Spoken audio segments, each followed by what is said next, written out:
Hello, everyone, and welcome to Spiritual Women Entrepreneurs, Awaken Wealthy Goddess. Today, I want to talk about fear.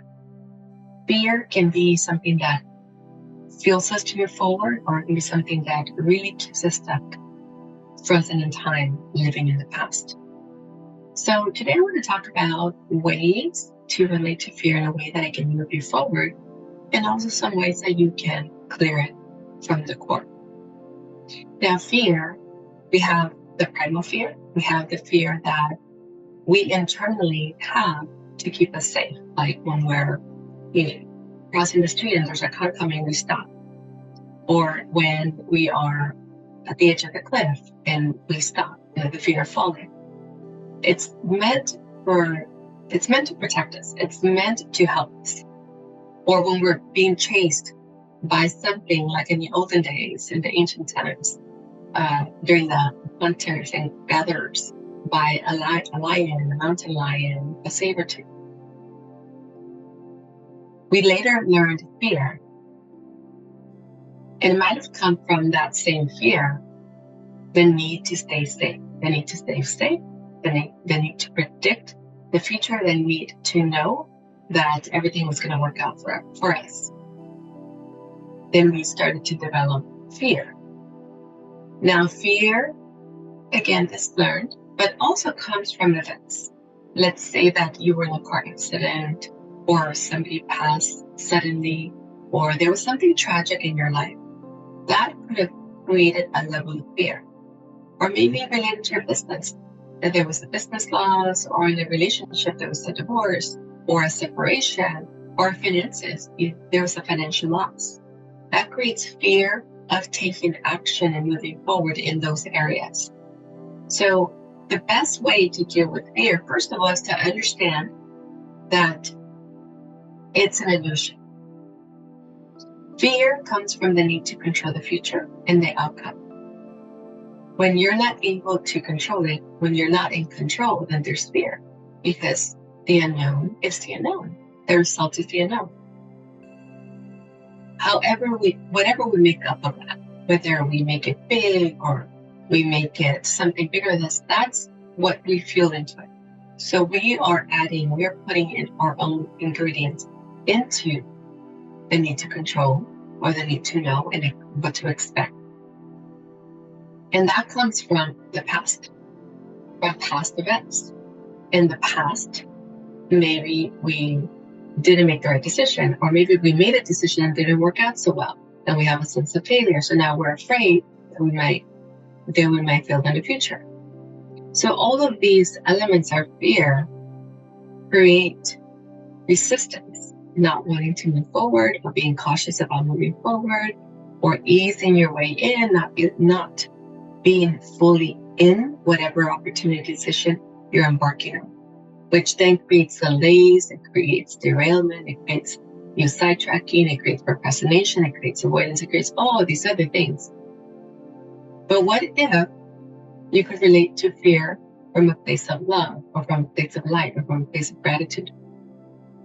For instance, when fear comes up, when you're facing a new opportunity, it's coming up because there's something old in the past that you haven't quite yet resolved. There's something that is still underneath the surface in the unconscious mind, or the energetic field, or the emotional body that is unresolved. So what if every time you felt fear, or you started feeling your old patterns of fear show up, you took a deep breath, you stood back, and then you looked at, what is this about? What is this old pattern about? And then started to break down that pattern by making different decisions, by making different choices, by taking different actions. Then you deconstruct that old pattern. And the more you do that, because fear, it's like a pivot point. It's the choice point. When you're faced with fear, when you're faced with resistance, it's because there's a new opportunity available to you. And you're just feeling the resistance of the old pulling you back, and the unknown of the new. So in that moment, you can choose, I'm doing this anyway. Even if I don't have all the answers, I'm saying yes to this. Even if I don't know what it's going to look like, I'm taking my first step forward. So that's a new decision, forward movement, instead of staying in the past or saying, oh no, this is not going to work for me. Oh, this fear means that it's probably not meant for me. We make up all these stories to justify. But instead of justifying, instead of letting the fear consume you, you simply make a new positive choice. That's one way. And the other way is looking at, what are all these feelings that I'm feeling? Fear and doubt and insecurity, and looking at, where is this really coming from? Is this my parents? Is this my significant other? Is this my environment? What is this about? And then releasing all of that from your field so that you are clear, not just energetically, but mentally, in making the decisions moving forward. So you're clearing your emotional, your patterns that are still there, and you're also clearing the old behaviors and actions by doing something different.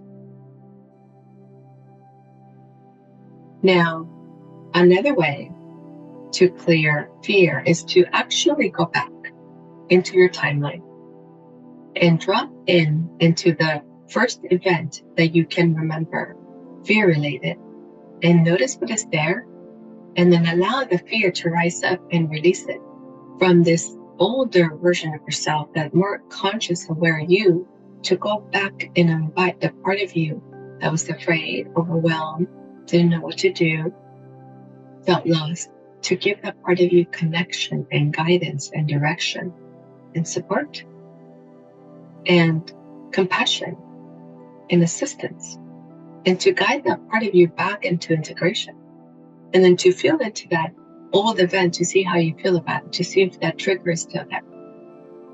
We can delete and uncreate and move emotions out of our field. We can transform and transmute energy all around us, connected to events and situations. And we can make a choice.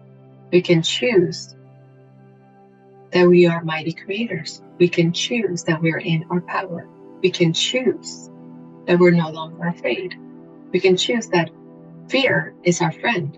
We can choose that fear is a friend that is showing you parts of you that are unresolved. We can decide how we want to relate to fear from a place of love, compassion, and gratitude. We can recreate our relationship with fear so that it works with us, so that it supports us, so that it fuels us forward. So we're no longer sidetracked by it. We're no longer sabotaged. We're no longer frozen in time. We're focused, we're present, we're noticing, we're in awareness, and we keep taking action, moving forward. Enjoy. Fear can be a catalyst for success in a very positive way. Fear can be your friend to healing yourself and creating magic in your life. Fear, as you relate to it from an empowered place, is information. It's giving you information to up-level yourself so you can see it with gratitude and love. Enjoy.